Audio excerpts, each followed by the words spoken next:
આ તમામ રાજકીય પાર્ટીએ દાહોદની અંદર ન કરવાનું કરી નાખ્યું છે। સ્થાનિક સ્વરાજ્યની ચૂંટણી 2026 આ ગુજરાતના ઇતિહાસની અંદર એક લખાઈ જશે કે ત્રણે ત્રણ રાજકીય પાર્ટીએ એક જ વ્યક્તિને મેન્ડેટ આપ્યું છે। આખો વિડીયો જોતા પહેલા હજુ પણ અમારી ચેનલને સબસ્ક્રાઇબ નથી કરી તો યુટ્યુબ પર સબસ્ક્રાઇબ કરો અને ફેસબુક અને ઇન્સ્ટાગ્રામ પર ફોલો કરો।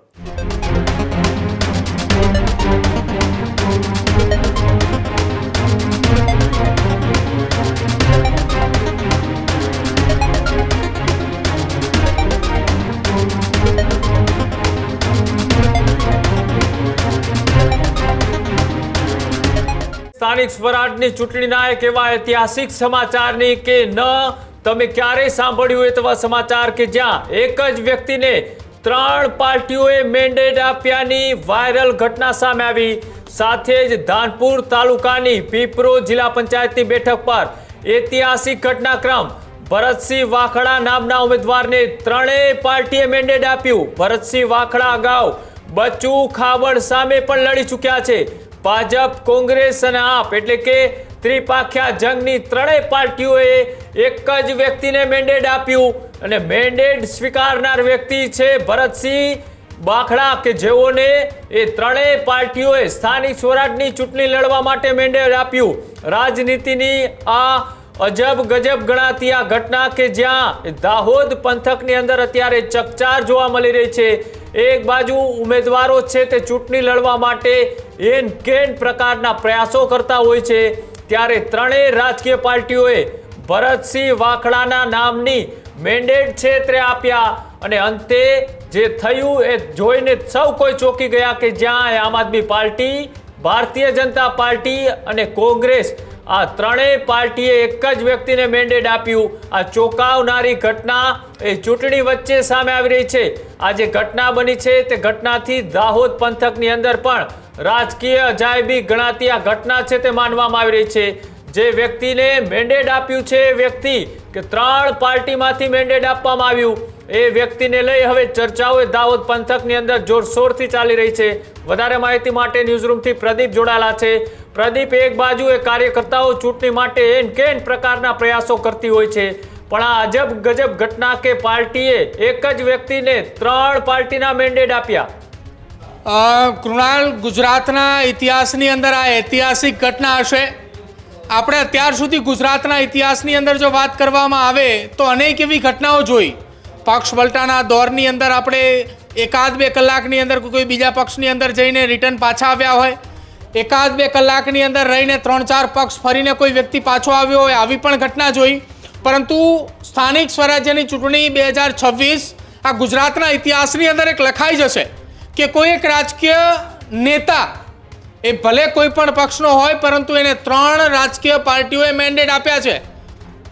દેશની સૌથી મોટી અને સત્તાધારી પક્ષ ભાજપ, વિપક્ષની અંદર બેઠેલી કોંગ્રેસ અને ગુજરાતની અંદર જે પગ પેસારો કરવાની કોશિશ કરી રહ્યું છે એ આમ આદમી પાર્ટી।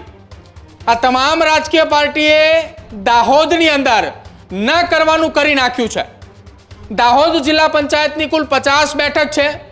50 બેઠકોમાંની પાઇપેરો બેઠક કે જ્યાં આમ આદમી પાર્ટીના ઉમેદવાર ભરતસિંહ વાળા છે તેમને મેન્ડેટ આપ્યું, ત્યારબાદ કોંગ્રેસે પણ એ જ ઉમેદવારને મેન્ડેટ આપ્યું। અંતિમ ઘડીએ ભારતીય જનતા પાર્ટીએ યાદીઓ જે જાહેર કરી હતી એમાં દાહોદની 48 જિલ્લા પંચાયતની યાદી જાહેર કરી હતી। 2 સીટો ભાજપે ખાલી રાખી હતી। 2 સીટોમાંની એક પાઇપોરો બેઠક। આ બેઠક ઉપર ભાજપ એવી તૈયારીમાં હતું કે અહીંયા કોઈ એવા નેતાને ચૂંટણી લડાવી કે જે પૂર્વ મંત્રી અથવા તો ત્યાંનો ગઢ ગણાતા બચ્ચુ ખાબડના નજીકના હોઈ શકે, પણ અંતિમ ઘડીએ એવું ન થયું અને અહીંયાથી મેન્ડેટ આપવામાં આવ્યું ભરતસિંહ વાળાને। એટલે કે આમ આદમી પાર્ટી, ભાજપ અને કોંગ્રેસ ત્રણ રાજકીય પાર્ટીએ એક જ વ્યક્તિને મેન્ડેટ આપ્યું હોવાની ગુજરાતની અંદર આ ઐતિહાસિક ઘટના બની છે। અને ઘટના બની છે દાહોદની અંદર। જ્યારે થોડીવાર પહેલાં ઘટના મને ખ્યાલ આવ્યો, મારી પાસે આ સમાચાર આવ્યા ત્યારે કૃણાલ મેં જાણવાનો પ્રયત્ન પણ કર્યો। એટલા માટે જે જગ્યા ઉપર આ જિલ્લા પંચાયત બેઠકના ફોર્મ ભરાવ્યા હતા એ જગ્યા ઉપર મામલતદારને પણ મેં ફોન કર્યો। મામલતદારે પણ એ વાતની પુષ્ટિ કરી છે કે 3 રાજકીય પાર્ટીએ એક જ વ્યક્તિને મેન્ડેટ આપ્યું છે.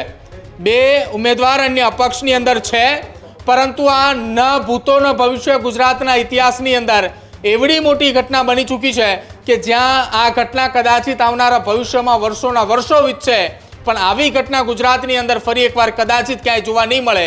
હવે જોવાનું રહેશે કે આ કારણ બનવા પાછળ ભાજપ કોંગ્રેસ શું ખુલાસો કરે છે, કેમ કે મૂર્તિઓએ પહેલાં આમ આદમી પાર્ટીમાંથી જાહેર થઈ ચૂક્યો હતો.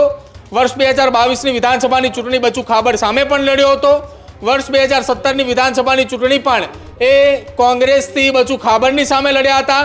આ એ જ ભરતસિંહ વાળા છે, અને એ ભરતસિંહ વાળા જે છે તેને લઈને અત્યારે ચર્ચાઓ શરૂ થઈ છે કે આ એવું તો કેવું વ્યક્તિત્વ છે કે જેને એક જ વ્યક્તિ અને 3 રાજકીય પાર્ટીએ ટિકિટ આપી છે. કૃણાલ, આપણે અત્યાર સુધી અનેકે રાજકીય પાર્ટી જેમ શરૂઆતમાં કહ્યું કે પક્ષ પલટાનો દોર, પણ આવો ઇતિહાસ ગુજરાતની અંદર ક્યારેય નહીં ચાલ્યો હોય. આવો ગુજરાતની અંદર આવી વાતોએ પણ ક્યારેય નહીં સામે આવી હોય. પક્ષ પલટાના દોરની અંદર અનેક વખત અનેક ઘટનાઓ બની છે. થોડા સમય પહેલાં ભાવનગરની અંદર ઘટના બની, પણ આ ઉમેદવારો જાહેર થતાની સાથે જ આવી ઘટના એ પહેલીવાર દાહોદની અંદર બની છે, અને આની ચર્ચા એ આખા ગુજરાતની અંદર હવે શરૂ થવાની છે. ન્યૂઝરૂમ ગુજરાતે સૌથી પહેલાં સમાચાર પ્રસારિત કરી રહ્યું છે.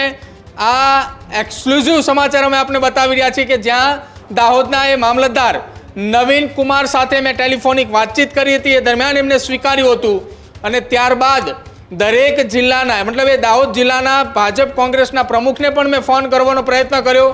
જિલ્લા પ્રમુખ સાથે ફોન ઉપર વાતચીત પણ થઈ. કોંગ્રેસના જિલ્લાના પ્રમુખે અરશદ નીનામા એમને એવું કહ્યું કે યાદી કન્ફર્મ થઈ ચૂકી છે, મેન્ડેટ અપાઈ ચૂક્યા છે, અમારા જ માણસને મેન્ડેટ આપ્યા છે, પણ અમે એ નામ પ્રદેશમાં મોકલીશું. પ્રદેશમાં આવતીકાલે અથવા પરમ દિવસે નામો સામે આવશે. હવે ભાજપની વાત કરવામાં આવે તો જિલ્લા ભાજપ પ્રમુખ આ વાતને લઈને એક પણ શબ્દ બોલવા માટે તૈયાર નહોતા. એટલે સ્પષ્ટ છે કે ભરતસિંહ વાળા જે છે તેમને એક જ વ્યક્તિને 3 પાર્ટીએ ટિકિટ આપી છે. કૃણાલ. જી બિલકુલ આભાર. તો આ એક ગુજરાતના રાજકીય જે ઇતિહાસક્રમ રચાઈ રહ્યા છે, એક બાદ એક એવી ઘટનાઓ સામે આવી રહી છે, તેમાંની આ એક ફરીથી એક એવી ઘટના કે જેને સૌ કોઈ ચોંકાવી દીધા છે. આ ઘટના થકી એ દાહોદની અંદર એ તમામ રાજકીય પાર્ટીઓ અત્યારે ક્યાંક ને ક્યાંક ઉલટા સીલટા જવાબ આપી રહી છે. પણ આ વ્યક્તિનો પ્રભાવ ગણો કે વ્યક્તિની એ વિસ્તારની અંદર લોકચાહના ગણો કે પછી તેમની ચૂંટણી જીતવાની તાકાત ગણો, તમામના કારણે કદાચ તમામ રાજકીય પાર્ટીઓએ તેમને મેન્ડેટ આપ્યું હોઈ શકે. જો ડેમેજ કંટ્રોલ કરવાનો પણ પ્રયત્ન કરવામાં આવ્યો હોઈ શકે, પણ છેલ્લી ઘડીએ ડેમેજ કંટ્રોલ ન થતાં એ 3 મેન્ડેટ છે તે વ્યક્તિને આપવામાં આવ્યા હતા. તેમાંથી તેમને ઉમેદવારી છે તે પણ નોંધાવી છે, સામે અપક્ષ ઉમેદવારો પણ છે. એટલે કે ચૂંટણી બિનહરીફ નથી થઈ, પણ ત્રણેય રાજકીય પાર્ટીઓ જે મેન્ડેટ આપ્યા હતા તેના ઉપર તેઓએ ઉમેદવારી છે તે નોંધાવી છે. એટલે આવી જે ઘટનાઓ છે, જ્યારે ચૂંટણીઓ આવે ત્યારે ભૂતકાળમાં પણ ક્યારે ના બની એવી અનેક ઘટનાઓ છે તે સામે આવી ચૂકી છે. ગઈ ચૂંટણી એટલે કે 2024 લોકસભાની ચૂંટણી વખતે પણ એ દક્ષિણ ગુજરાતથી પણ આવા સમાચાર છે સામે આવ્યા હતા કે ત્યાં ક્યારેય પણ ગુજરાતમાં એવું ન થયું હોય કે સાંસદની ચૂંટણી એટલે કે લોકસભાની ચૂંટણીમાં કોઈ સંસદ બિનહરીફ થાય, અને ત્યારે પણ એવી ઘટના બની હતી ઇતિહાસમાં ગુજરાતમાં પહેલીવાર કે સાંસદ એ ત્યાં બિનહરીફ થયા હતા. એટલે કે જ્યારે ચૂંટણીઓ આવે ત્યારે આવી ઘટનાઓ છે તે સામે આવતી હોય છે, અને આવી ઘટનાથી તમામ રાજકીય પાર્ટીઓ પણ ચોંકી ઉઠતી હોય છે. આ જ પ્રકારની તમામ અપડેટ જોવા માટે ન્યૂઝરૂમ ગુજરાતને લાઇક, શેર અને સબસ્ક્રાઇબ કરવાનું ભૂલતા નહીં.